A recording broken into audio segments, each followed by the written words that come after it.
What if the world's next big tech revolution isn't coming from Silicon Valley, but from a small village in Tamil Nadu? What if the next global app isn't born in New York or Beijing, but in Hyderabad, Kochi, or Indore? It sounds surprising to some, but to me it's not only possible, it's already happening. You just have to zoom out a little, open your eyes, and see it. India is not becoming digital. India is digital. You see, people often underestimate what happens when 1.4 billion people wake up hungry. Not just for food, but for opportunity. Hungry minds build the future. In the 90s, India gave the world brilliant engineers. In the 2000s, India built the world's back office. But in this decade, India can build the world's brain, not just serving the tech world, but leading it. You have the biggest strength in your youth. Over 65% of the population is under 35. That's not a demographic stat. That's raw, explosive, digital energy. But here's the secreting talent without courage is just potential. It's the courage to dream that separates a coder from a creator. Now, some people say, India is too chaotic, too fragmented, too messy to lead global tech. But let me tell you something. Innovation is born from chaos. Great companies are not built in air-conditioned labs. They're built in small dorm rooms, in crowded chai cafes, in late-night calls with bad Wi-Fi and no funding. That's where creativity breathes. India understands frugal engineering. When you can build with less, you learn to build smart. When you serve billions with broken infrastructure, you don't wait, you invent. That mindset is the future, and the future of technology is not just about software. It's about solutions. Real tech doesn't just entertain, it transforms. A farmer checking crop prices on a mobile app. A child learning algebra on a cracked tablet in Rajasthan. A woman running her small business from a single smartphone in Nagaland. That's not fantasy. That's already happening in India. But if India wants to lead the world in tech, it must go beyond code. The future needs entrepreneurs, not just engineers who solve problems, but dreamers who find problems worth solving. The world needs Indian vision, Indian storytelling, Indian boldness. You have to stop copying Silicon Valley and start believing in Bharat Valley. You don't need to create the next Facebook.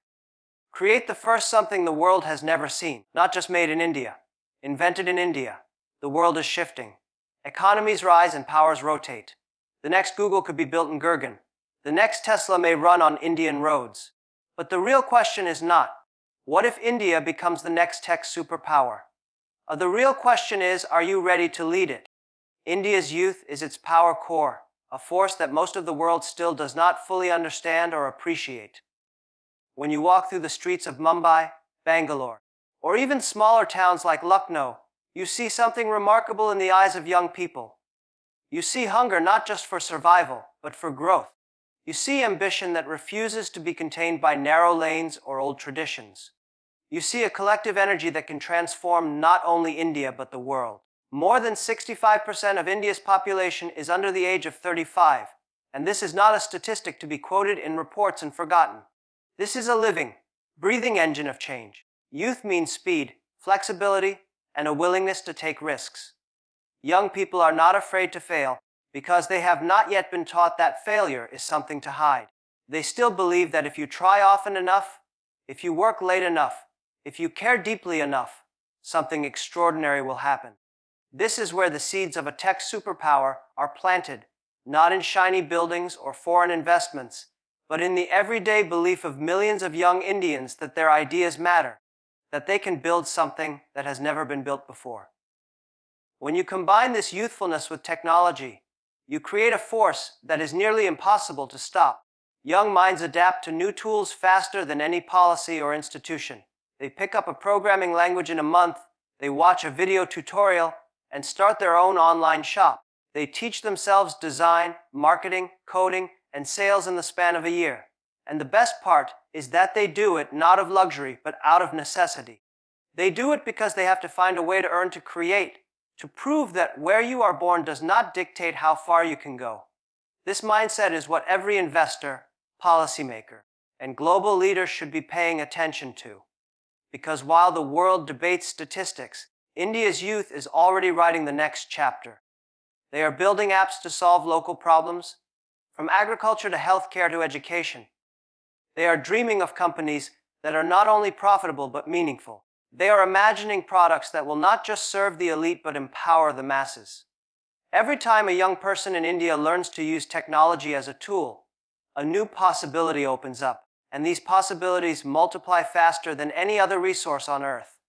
Unlike oil or minerals, there is no limit to the ideas that can be produced in a young mind, no boundary to the solutions that can emerge from a generation that has grown up connected to the internet, exposed to the successes and failures of the entire world, inspired by stories of self-made entrepreneurs who were once just like them. In many ways, India's youth has an advantage that no past generation ever enjoyed. They have access to knowledge that was once locked behind university gates or expensive conferences. They have platforms that allow them to share their creations with millions overnight. They have tools that cost nothing but can build everything. What they need most is the belief that their journey matters. The confidence that even if they start small, they are part of something big. They need to hear that being young is not a disadvantage, but the greatest gift of all. Because youth brings curiosity, and curiosity leads to invention. Youth brings impatience, and impatience drives change. Youth brings the courage to try when others say it can't be done, and when that courage spreads across a nation of over 1 billion people, embracing failure and innovation is perhaps the most overlooked and underestimated ingredient in building a true technology superpower. In many cultures, especially those shaped by centuries of tradition and respect for hierarchy, failure is treated almost like a disease. People hide their mistakes, they pretend they never tried, or they quietly walk away when something doesn't work. But when you look closely at every breakthrough, every new technology that has changed how people live, you will find a long trail of failures behind it. You will see attempts that didn't go anywhere, prototypes that broke apart, funding that dried up, and ideas that were laughed at by the so-called experts. Failure is the tuition you pay for learning anything worth knowing. If India wants to lead the world in technology, it must become comfortable with failing again and again. It must celebrate the stories of young founders who started a company that didn't succeed the first time. It must honor the engineers who spent years on a project that never became profitable. Because each of those failures is not just a personal disappointment. It is a piece of experience that no textbook can teach. Every time you fail, you discover what doesn't work. You discover how much you care. You find out whether you were only chasing success or you were genuinely driven by purpose. And that difference is what separates short-term activity from long-term impact.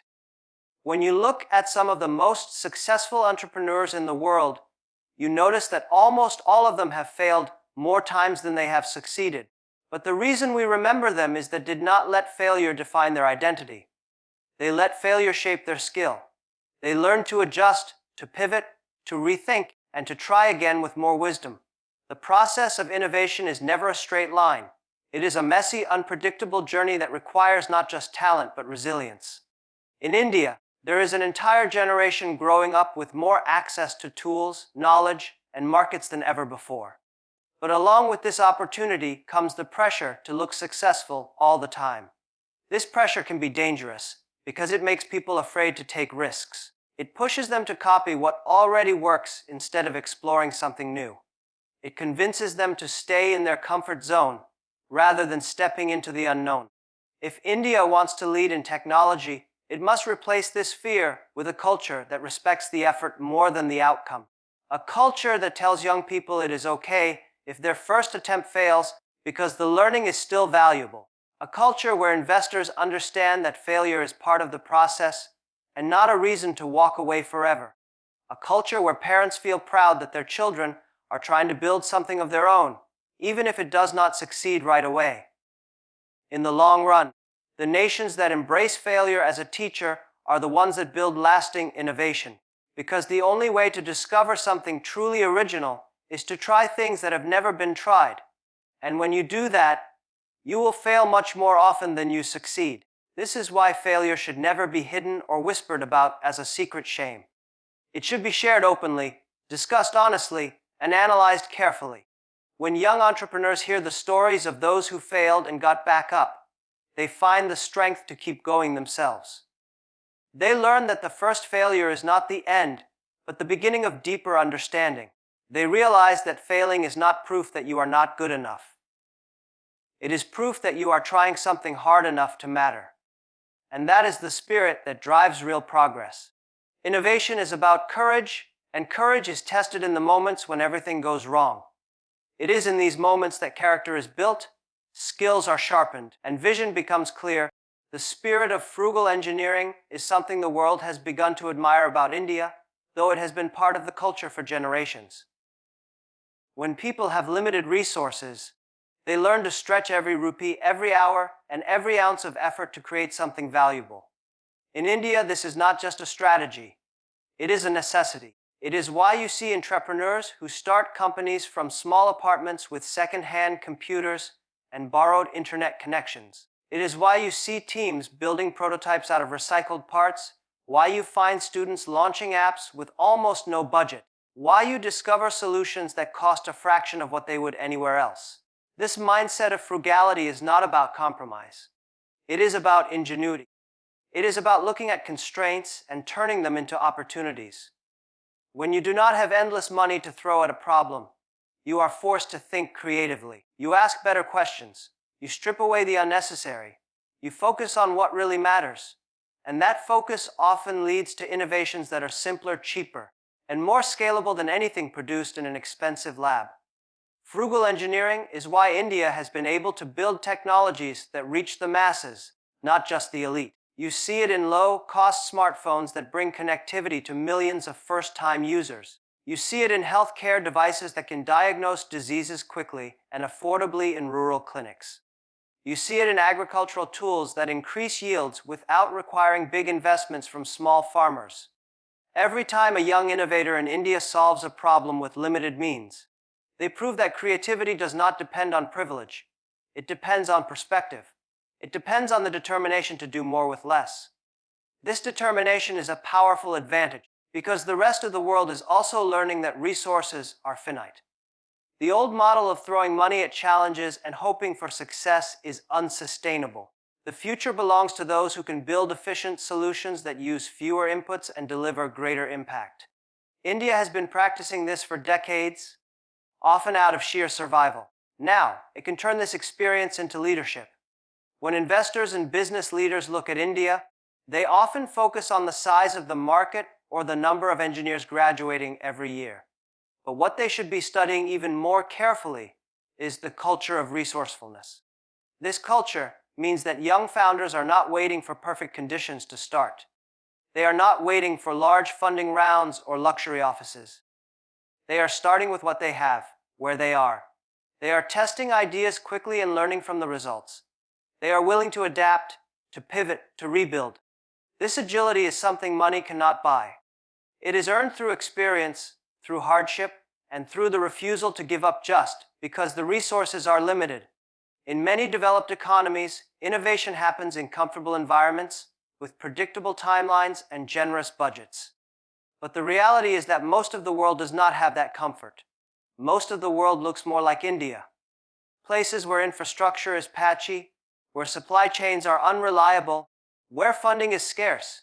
And this is exactly why frugal engineering is not just an Indian story. It is a blueprint for how the next wave of global technology can be built. The ability to design products that are affordable, durable, and easy to use is going to be the key to unlocking billions of new customers who have been excluded from the digital revolution. This is why it is important to celebrate frugal engineering as a strength, not an embarrassment. It is easy, but Digital India is not just a slogan or a policy. It is a reality that is unfolding in front of our eyes, transforming villages, towns, and cities in ways no one imagined possible even a decade ago. When you travel across India today, you see smartphones in the hands of people who, just a few years ago, did not even have reliable electricity or running water. You see farmers using simple apps to check weather forecasts, compare crop prices, and sell their harvest without middlemen taking most of the profit. You see small shop owners accepting digital payments with a QR code pasted on a wooden counter. You see students in remote areas accessing online lessons that connect them to the same knowledge available in the biggest cities. This is what happens when technology is not limited to a privileged few, but becomes a tool in the hands of the many. The real power of Digital India is its ability to break barriers that have held people back for generations. Barriers of distance, barriers of literacy, barriers of inequality. A young woman in a small village can now learn skills online and start her own business without ever leaving her home. A craftsman can showcase his products to customers across the country without needing a physical store. A patient can consult a doctor hundreds of kilometers away through a video call that costs almost nothing. These are not isolated examples. They are the quiet revolution spreading through every corner of the country. But the journey has only begun. For India to become a true tech superpower, it must keep expanding the reach of digital infrastructure, not only to the big cities, but to every village and settlement. It must make sure that high-speed internet is as common as clean drinking water. Because when people have connectivity, they have a gateway to ideas, opportunities, and markets that were once closed to them. Access creates ambition, and ambition drives change. This is why it is so important to think of digital transformation as more than a business opportunity. It is a way to unlock human potential on a massive scale. When technology is designed with empathy for real needs, it becomes more than just an app or a platform. It becomes a lifeline. In India, this is already visible in how people adapt digital tools to local languages, how communities create WhatsApp groups to share important information, how families teach each other to use online banking safely. You do not need an expensive advertising campaign to spread innovation when people see clear value in their daily lives. They will adopt it, they will teach others, and they will improve it in ways no central authority could have planned. Another remarkable thing about Digital India is how it gives people dignity. When someone can make a payment, check an account, or access a service without relying on favors or facing humiliation, they gain confidence. They feel empowered. This sense of agency is what fuels progress from the ground up. No government or corporation can manufacture that feeling. It grows organically when technology respects and responds to the aspirations of ordinary people. Digital India also shows the world a different model of innovation. In many places, technology is built for the rich and then slowly trickles down. In India, the greatest impact happens when technology starts with the bottom of the pyramid. This is where the most urgent problems lie, and this is where the most meaningful solutions can emerge. When entrepreneurs focus on building products that work in low-bandwidth environments, when designers think about users with basic literacy, when engineers find ways to deliver services at the lowest possible cost, they are not just serving India. They are creating blueprints for the entire developing world. There is something profoundly inspiring in watching a country of such diversity, complexity, and scale discover its own path to digital empowerment. The story of Digital India is not perfect. There are gaps to fill, challenges to overcome, and lessons to learn. Entrepreneurs, not just engineers, will shape the destiny of any nation that aspires to lead the world in technology. Engineers are the backbone of progress because they know how to build things, how to solve problems, how to make ideas tangible. But an engineer alone is not always enough to create lasting change. The entrepreneur takes that engineering skill and adds vision, purpose, and a sense of possibility that inspires others to believe. An entrepreneur looks at the same challenges everyone else sees and imagines a business, a movement, or a platform that can solve them in a sustainable way. This is why, for India to become a true tech superpower, it must invest not only in producing more talented engineers, but also in nurturing the spirit of entrepreneurship across every sector and every region. Too often, young people grow up thinking their only path to success is to get a safe job, earn a stable salary, and avoid taking big risks. This mindset is understandable because generations have faced scarcity and uncertainty. But the future does not belong to those who only avoid risk. The future belongs to those who are willing to take risks others find uncomfortable.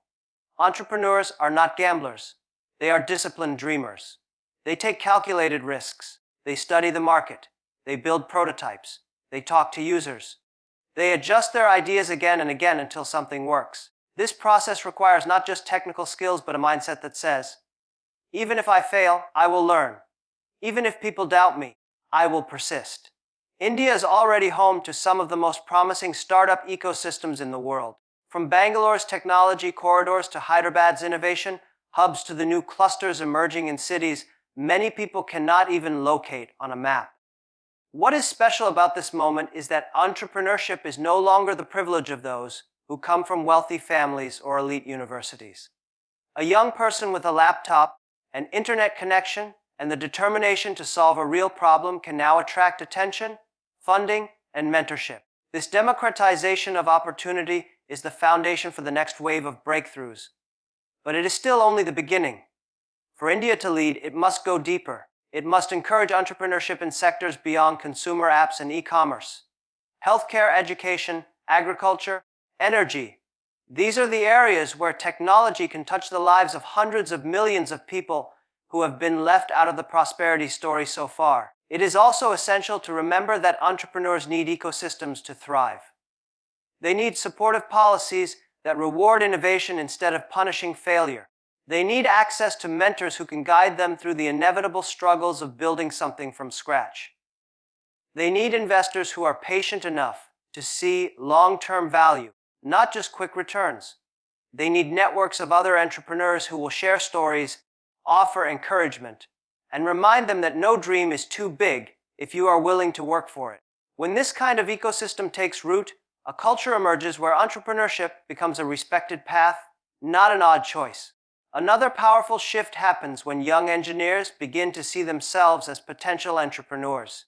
When they stop thinking their job is only to write code or design systems and start imagining how their work could become a product, a company, or a service that changes lives.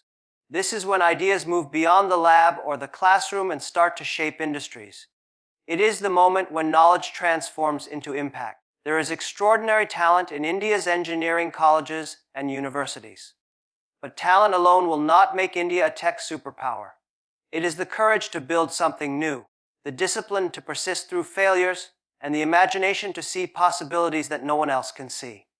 When an engineer becomes an entrepreneur, an idea becomes a force. And when enough people do this together, a nation discovers that its greatest competitive advantage is not simply technology, but the millions of people willing to take responsibility for creating the future. Creating, not copying the future, is the mindset that separates nations that follow from those that lead. For too long, many countries have looked to established models and tried to replicate them step by step, believing that if they could just imitate what worked elsewhere, they too would become prosperous and powerful.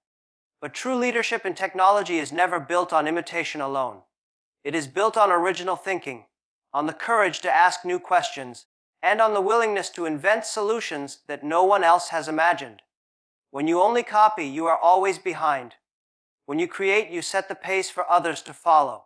India has an extraordinary opportunity right now because it does not need to become a carbon copy of Silicon Valley or Shenzhen. It can define its own path by building technology that reflects the unique realities, aspirations, and values of its people. This requires a deep understanding of what problems really matter and what approaches will work in India's complex environment. It also requires the confidence to say, we will not wait for someone else to show us the way. We will pioneer our own models. The temptation to copy is strong because it feels safer. If an idea has already succeeded somewhere else, it is easier to convince investors, regulators, and even your own team that it will work again. But copying alone rarely leads to breakthroughs. It leads to incremental improvements and temporary advantages that disappear as soon as the next competitor arrives. To build something that lasts, entrepreneurs and innovators must look beyond what is already proven and instead explore what is still unknown. They must study global examples, but not to imitate them, to learn, adapt, and then go further. This is especially important in India, where the challenges are different in scale and character. The infrastructure gaps are bigger. The diversity of languages and cultures is wider. The constraints of affordability and accessibility are more intense. These conditions are not obstacles to creativity. They are the raw material for invention. When you create products and services that work in India's most difficult environments, you often end up designing solutions that can help billions of people in other parts of the world who face similar barriers. This is why creating the future is not only about national pride, it is about contributing something valuable to humanity as a whole. Innovation is also about attitude. It is about believing that you have the right to think independently, that your ideas are as worthy as any idea born in a fancy boardroom or an elite university. Many young people in India still hesitate to trust their own instincts because they have been taught to look outside for validation. But the most important inventions always start with someone who decides to believe in their perspective, even when others do not. Someone who refuses to accept that the way things have always been is the way they must remain. Creating the future also requires patience. Original ideas rarely succeed overnight. They demand long periods of testing, refiling, and trying again. Many will give up along the way because the rewards are not immediate. But for those who persist, the impact is profound. They do not just build companies, they build new category behaviors, new ways of thinking.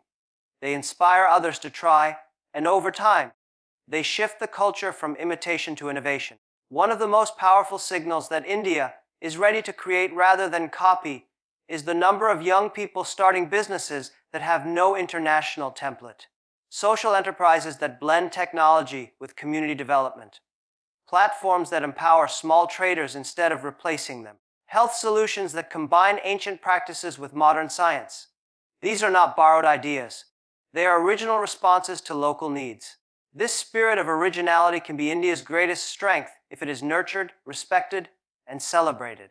It must be taught in schools, encouraged in workplaces, and supported in policy. Because when a generation grows up believing their job, that is not just to repeat what has already been done, but to build what has never existed.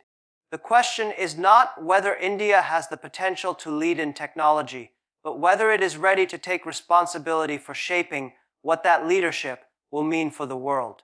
Many nations have achieved economic growth by following paths others have cleared. They have relied on foreign investments, imported ideas, and borrowed models of development. But when you decide to lead, you cannot simply measure success in numbers or valuations. You have to define what kind of future you want to build, not just for your country, but for everyone your technology touches. This is where the conversation must grow beyond ambition and focus on purpose. Leadership in technology is a responsibility because the tools you create will impact lives far beyond your borders. An app designed to improve logistics can transform how small businesses operate. A payment system that makes transactions faster and cheaper can lift entire communities out of poverty. A breakthrough in clean energy can change the destiny of countless people struggling with pollution and scarcity. The question is whether the people designing these solutions are thinking only of profit or also of the broader good they can do. India has a rich tradition of thinking about society as a collective rather than a collection of isolated individuals. This mindset is a tremendous advantage in a time when technology often pulls people apart, creating bubbles of privilege and islands of exclusion. If India can bring its cultural strength of community, mindedness into the heart of its technological ambitions, it can set an example of how progress does not have to leave anyone behind. This will require a new generation of entrepreneurs, engineers, and policymakers who do not just want to be the biggest, but who also want to be the most inclusive, the most ethical, the most conscious of their impact. It will require leaders who ask hard questions about the consequences of their innovations. Who will benefit? Who might be harmed? Who might be ignored? These questions are not distractions from growth. They are the foundation of sustainable growth that earns respect and trust. When you look at the biggest technology companies in the world, you see that their journeys began with simple ideas to connect people, to make life easier, to give access to information. Over time, as they grew, many of them lost sight of those humble beginnings. They became obsessed with scale for its own sake, with growth that had no purpose except to keep growing. India has a chance to learn from these examples and choose a different path. A path where the purpose of technology is never separated from the people it serves. The responsibility to shape the future is also about education. India cannot become a true tech superpower if only a small segment of the population understands how technology works and how to use it. Digital literacy must be as basic as reading and writing. It must reach girls in villages, workers in factories, elders in remote communities. When more people have the knowledge to participate, the collective intelligence of the nation grows. That is when you discover solutions that no expert panel could have imagined. Another part of taking responsibility is being willing to lead in setting standards. When India develops policies around data privacy, cybersecurity, and digital rights, it can become a model for other countries that are grappling with the same issues. When Indian companies show that they can grow without exploiting users' personal information or harming the environment, they prove that there is another way to do business. This kind of leadership does not always make headlines, but over time, it builds credibility and influence that money alone cannot buy. At the core of all this is a mindset shift. Instead of thinking that success means catching up with others, it means asking what unique contribution you can make. Instead of measuring progress only in terms of speed, it means measuring it by the depth of impact. Instead of chasing validation from the outside, it means defining your own standards of excellence. When enough people think this way, a country stops following the map others have drawn and starts drawing its own. When people talk about the next great wave of technological innovation, they often focus on hardware, software, infrastructure, and policy.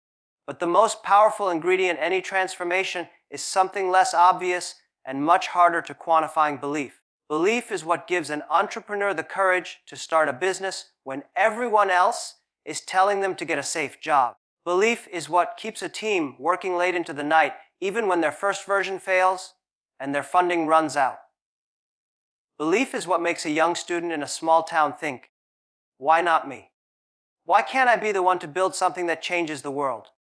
If India wants to become the next tech superpower, it must learn to invest as much in belief as it invests in infrastructure. This belief does not come from speeches alone. It comes from seeing examples around you that prove what is possible. When you see someone from your neighborhood launch an app that goes nationwide, you stop thinking that success is reserved for people who were born rich or connected. When you see a woman from a rural area building a thriving online business, you understand that technology is not just a toy for the elite, but a tool for everyone. Each of these stories plants a seed of belief in someone else's mind. And when those seeds grow, they create a culture where ambition is normal, not exceptional. Belief is also built when failure is treated as experience instead of shame. Many of the greatest technology companies in the world were started by people who had failed once, twice, or even 3 times before they succeeded. If India wants to lead, it must create an environment where trying and failing is not seen as weakness, but as a necessary part of learning. When young people feel safe to experiment, they become more creative. When they know they will not be judged harshly for ideas that do not work, they become bolder. This is how breakthroughs are born. The role of mentors, teachers, and leaders is critical in this process. When experienced entrepreneurs share their struggles openly, they help the next generation understand that success is rarely a straight line. When educators encourage students to build real-world projects, instead of memorizing theories, they help young minds develop the confidence to create. When investors focus not only on short-term profit, but also on long-term vision, they validate the importance of purpose-driven innovation. All of these actions together send a powerful messaging: belief is not something you are born with. It is something that can be cultivated. Access to knowledge is another pillar of belief. A young person sitting in a small town with an internet connection now has the same access to tutorials, case studies, and research papers as someone studying at an expensive private college. But access alone is not enough. What matters is the encouragement to use that knowledge to build something original. This is why it is important for communities, schools, and families to celebrate not just grades and degrees, but also initiative and creativity. When you honor the spirit of trying, you make it easier for belief to take root. Belief also comes from a shared sense of mission. When people feel they are part of something larger than themselves, they find reserves of energy and resilience they did not know existed. India has an extraordinary opportunity to define a mission that goes beyond individual success. A mission to show the world that technology can be inclusive, affordable, and deeply human-centered.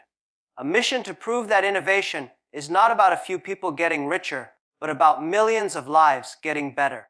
When this mission is communicated clearly and consistently, it inspires people to contribute their talents in ways that matter. This sense of mission must also be reflected in the way companies grow. If organizations treat their employees as replaceable, if they value only quarterly numbers, They will never build the kind of deep loyalty and commitment that sustain long-term progress. But when companies invest in their people's development and make them feel they are part of a purpose-driven journey, they unlock an extraordinary level of engagement. People work harder when they believe their work has meaning. They stay longer when they feel trusted. They innovate more when they feel respected.